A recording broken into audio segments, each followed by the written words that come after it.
A'udzu billahi minasyaitonir rajim. Bismillahirrahmanirrahim.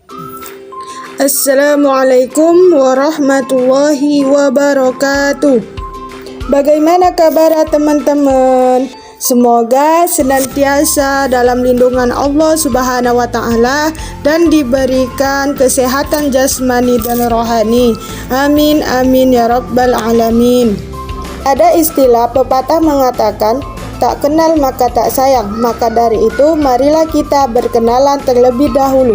Saya Sumarni, NIM 0104203091, jurusan Manajemen Dakwah, semester 5, Fakultas Dakwah dan Komunikasi. Mata kuliah Hadis Tematik, dosen pengampu Bapak Muhammad Iqbal Abdul Muin LC.MA.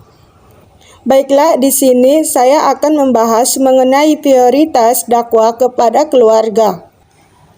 Jadi, salah satu tugas seorang muslim terhadap saudaranya yang lain adalah berdakwah meningkatkan takwa kepada Allah Subhanahu wa taala dan menjalankan sunnah Nabi Muhammad sallallahu alaihi wasallam. Dakwah bisa dilakukan di mana saja dan kapan saja. Dakwah sebaiknya didahulukan dari lingkungan terdekat seperti keluarga. Hal ini dimaksudkan agar seorang mukmin dapat menciptakan kehidupan yang islami di sekitarnya. Inilah di antara keutamaan pentingnya berdakwah dari keluarga terdekat terlebih dahulu. Ketika Allah Subhanahu wa taala mengutus Nabi Muhammad sallallahu alaihi wasallam, diperintahkan terlebih dahulu mendakwahkan sanak saudaranya, di mana Allah Subhanahu wa taala berfirman yang berbunyi wa anjir ashiratakal aqrabin, yang artinya dan berilah peringatan kepada kerabat-kerabatmu yang terdekat. Terdapat dalam Quran surah Al-Asyura ayat 214.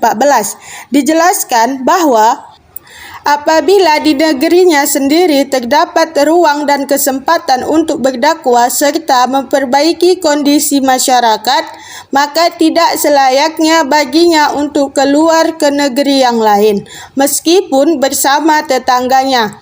Jika tidak ada ruang untuk dakwah, misalnya di negerinya sudah berada dalam kondisi yang diinginkan oleh syariat Islam, maka boleh baginya untuk ke tempat yang lain. Jadi, sikap hikmah dalam berdakwah adalah memperbaiki kondisi di lingkungan terdekatnya sendiri sebelum menuju ke tempat lain. Jika diurutkan adalah memperbaiki kondisi keluarga terdekat terlebih dahulu, kemudian ke masyarakat sekitar, dan seterusnya. Hal ini dalam rangka mengikuti petunjuk Allah Subhanahu wa taala kepada Nabi sallallahu alaihi wasallam. Adapun keutamaan berdakwah adalah menjelaskan Al-Quran dan As-Sunnah dengan pemahaman salafus sahih dan disertai amalannya. Intinya menjelaskan ilmu dan mengamalkannya.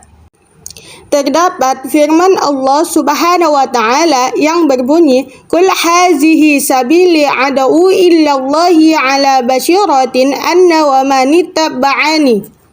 Artinya, katakanlah wahai Muhammad, ini adalah jalan aku berdakwah kepada Allah di atas basyir atau ilmu, aku dan orang-orang yang bersamaku. Quran Surah Yusuf ayat 108. Allah Subhanahu wa taala kembali berfirman, "Ud'u ila sabili rabbika bil hikmati wal mau'izatin ahsan wajadilhum billati hiya ahsan." Yang artinya, serulah manusia kepada jalan Allah dengan hikmah atau ilmu dan nasihat yang baik, dan debatlah mereka dengan cara yang baik. Quran Surah An-Nahl ayat 125. Jadi, dakwah seperti inilah yang diperintahkan oleh agama kita, yaitu lembut dan penuh hikmah. Dakwah hendaknya dilakukan dengan kelembutan sebagaimana arahan Nabi Muhammad sallallahu alaihi wasallam. Beliau bersabda, "Innar rifqa la yakunu fi syai'in illa jannah wa la yunza'u min syai'in illa syana." yang artinya sesungguhnya sifat lemah lembut itu tidak berada pada sesuatu melainkan dia akan menghiasinya dengan kebaikan. Sebaliknya, tidaklah sifat itu dicabut dari sesuatu melainkan dia akan membuatnya menjadi buruk. Hadis riwayat Muslim. Rasulullah Shallallahu Alaihi Wasallam ketika menyampaikan ilmu, seringkali para sahabat menangis dan tergugah perasaannya, sebagaimana hadis Al-Irban bin Sariyah radhiyallahu anhu, dia mengatakan yang artinya, suatu hari kami sholat subuh bersama Nabi Shallallahu Alaihi Wasallam. Beliau pun memberikan nasihat kepada kami dengan nasihat yang mendalam, yang membuat air mata berlinang dan hati bergetar. Hadis riwayat At-Tirmidzi nomor 2676. Ia berkata hadis ini hasan sahih. Lanjut, adapun di sini membahas mengenai cara berdakwah di lingkungan keluarga. Sahabat yang dirahmati Allah, berdakwah dan mengajak orang lain kepada jalan Allah merupakan ajaran inti agama Islam, terutama mengajak dan mendakwahi orang-orang terdekat kita yang memiliki hubungan nasab dan darah seperti keluarga dan kerabat. Sebagaimana Rasulullah Shallallahu Alaihi Wasallam diperintahkan oleh Allah Subhanahu Wa Taala untuk mendakwahi keluarga dan kerabat terdekat beliau sebelum mengajak orang lain. Firman Allah Subhanahu Wa Taala yang artinya, dan berilah peringatan kepada kerabat-kerabatmu yang terdekat, terdapat dalam Quran surah Al-Asyura ayat 214. Bahkan dakwah di lingkungan keluarga merupakan prioritas yang harus dilakukan oleh setiap muslim. Di dalam berdakwah dan mengajak orang lain kepada kebaikan, Islam tidak hanya memperhatikan mengenai substansi dan isi dari apa yang disampaikan, akan tetapi cara menyampaikannya atau uslub dakwah juga menjadi suatu yang sangat penting dalam rangka keberhasilan dakwah. Adapun firman Allah Subhanahu wa Ta'ala yang artinya, maka disebabkan rahmat dari Allah lah kamu berlaku lemah lembut terhadap mereka. Sekiranya kamu bersikap keras lagi berhati kasar, tentulah mereka menjauhkan diri dari sekelilingmu. Terdapat dalam Quran surah Ali Imran ayat 159. Banyak cara yang bisa kita lakukan dalam berdakwah di lingkungan keluarga yang terkesan tidak menggurui, karena bukan kita yang secara langsung menyampaikan dakwah atau nasihat tersebut. Apalagi kalau dirasakan bahwa ilmu keislaman yang kita miliki masih sedikit dan dangkal. Misalnya dengan memberikan hadiah baik berupa buku dan majalah keislaman, atau film-film Islami yang berbentuk VCD atau kaset ceramah dari para dai kondang. Bisa juga mengajak mereka ke majelis ta'lim dan berbagai pengajian. Khususnya ketika kita berinteraksi atau berdakwah kepada kedua orang tua kita yang mungkin pemahaman mereka tentang agama masih kurang, atau bahkan mungkin mereka berbeda keyakinan dengan kita. Maka yang harus betul-betul kita perhatikan adalah agar senantiasa bersikap dengan baik dan sopan. Bahkan kalau sekalipun mereka memaksa kita kepada hal-hal buruk yang bertentangan dengan ajaran agama, maka hendaklah menolaknya dengan cara yang baik dan lemah lembut. Sebagaimana firman Allah Subhanahu wa Ta'ala yang artinya, dan jika keduanya memaksamu untuk mempersekutukan dengan aku sesuatu yang tidak ada pengetahuanmu tentang itu, maka janganlah kamu mengikuti keduanya, dan pergaulilah keduanya di dunia dengan baik. Terdapat dalam Quran surah Al-Luqman ayat 15. Maka berhati-hatilah agar kita tidak jatuh kepada dosa besar, yaitu mendurhakai kedua orang tua kita dengan cara berkata kasar, membentak atau memaki-maki, karena itu semua akan menyebabkan Allah murka dan kita jauh dari rahmat-Nya. Rasulullah Shallallahu Alaihi Wasallam bersabda yang artinya, maukah aku beritahu kepadamu sebesar-besar dosa yang paling besar? Ucap beliau 3 kali, beliau ulangi.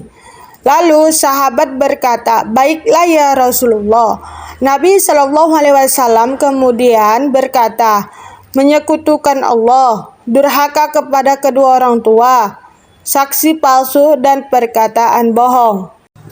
Namun perlu kita perhatikan, durhaka atau tidaknya seorang anak tetaplah harus dipandang dari kacamata syariat. Karena ketaatan pada orang tua tidak bersifat mutlak, sebagaimana ketaatan kepada Allah dan Rasul-Nya. Rasulullah Shallallahu Alaihi Wasallam pernah bersabda, yang artinya tidak ada ketaatan kepada makhluk dengan bermaksiat kepada Allah. Hadis riwayat Ahmad. Jadi, seorang anak tidak dianggap durhaka jika menolak sesuatu yang diperintahkan orang tua yang melanggar syariat agama. Misalnya, orang tua memerintahkan anak memakai jimat, atau orang tua menyuruh anak mengelap berkah di kuburan, dan lain-lain. Maka saat sang anak menolak hal tersebut tidaklah dikatakan durhaka. Seorang anak tidak dianggap durhaka ketika orang tuanya melarang sang anak menjalankan syariat Islam. Misalnya melarang anaknya sholat berjamaah, memakai jilbab, berjenggot, menuntut ilmu, dan lain-lain. Seorang anak tidak dianggap durhaka jika menasehati orang tuanya yang melakukan maksiat dan melanggar ketentuan syariat dengan penuh kelembutan dan kasih sayang, meskipun orang tuanya murka dan sakit hati. Bahkan ini termasuk bukti kepada orang tua karena mencegah mereka dari perbuatan haram. Karena keridhaan kita kepada kemungkaran yang dilakukan orang tua kita, itulah sebenarnya yang menyebabkan kemungkaran Allah Subhanahu wa Ta'ala. Sabda Rasulullah Shallallahu Alaihi Wasallam yang artinya, siapa yang membuat Allah murka karena ingin memperoleh ridha manusia, maka Allah akan murka kepadanya, dan Allah menjadikan orang yang ingin ia peroleh ridhonya dengan membuat Allah murka itu, maka murka kepadanya. Dan siapa yang membuat Allah ridho sekalipun manusia murka padanya, maka Allah akan ridho padanya, dan Allah menjadikan orang yang murkahinya dalam meraih ridho Allah itu akan ridho pula padanya. Sampai-sampai Allah akan menghiasi si hamba dan menghiasi ucapan dan amalannya di mata orang yang semula murka tersebut. Hadis riwayat At-Tabrani. Izin bertanya dong Kak, jadi bagaimana cara kita mendakwahi keluarga kita ketika kalau kita kasih tahu yang kebaikan, tapi dia malah mengungkit keburukan kita yang di masa lalu, sementara kita sekarang udah yang namanya hijrah. Apakah kita harus terus sabar atau bagaimana? Jika ketika kita mendakwahi salah satu anggota keluarga kita, terus ketika kita mengucapkan kebenaran namun dia selalu mengungkit masa lalu kita, ya betul, yang pertama kita itu harus sabar. Ketika kita sabar menghadapi anggota keluarga kita yang seperti itu, biarkan saja dia mau mengungkit-ungkit, itu tidak ada masalah. Akan tetapi kita tetap juga harus yang namanya menasehati dia, bahwasanya apa yang dilakukan dia itu tidak boleh atau keluar dari yang namanya syariat Islam. Terus ketika kita menasihati salah satu anggota keluarga kita itu harus menggunakan perkataan yang lemah lembut. Jangan marahi dia balik dengan mengaku-ngaku kalau kita lah yang sebenarnya benar, dia itu salah gitu. Jadi tidak boleh. Seperti itu, yang pasti kita harus yang namanya memberitahu kebaikan pada dia. Jikapun dia tidak bisa diberitahu, dia tidak bisa dinasihati dan lain sebagainya, maka berikan dia contoh dari diri kita sendiri, agar dia dapat melihat apa yang kita lakukan kebaikan, apa yang sesuai dengan ucapan yang kita sampaikan kepadanya. Terus selain itu, maka kita doakan juga kebaikan untuk dia. Semoga dengan kita doakan dia bisa menjadi yang lebih baik ke depannya. Terus tidak melenceng perbuatannya, bisa diberitahu dan lain sebagainya. Maka dari itu, kita sebagai juru dakwah, kita harus menasehati seseorang itu dengan baik, dengan lemah lembut. Jangan menggunakan perkataan kita yang kasar. Maka dari itu, orang-orang yang membenci kita ketika kita berdakwah tapi kita kesannya memaksa, intinya itu kita harus bersikap lemah lembutlah dalam menyampaikan dakwah kebenaran dan memberikan tauladan contoh untuk orang tersebut. Dan tidak lupa di selesai sholat kita doakan dia, semoga kelak dia bisa menjadi yang lebih baik lagi. Mungkin hanya ini yang bisa saya sampaikan. Lebih dari kurang saya mohon maaf. Kepada Allah saya mohon ampun. Wabillahi taufiq wal hidayah. Wassalamualaikum warahmatullahi wabarakatuh.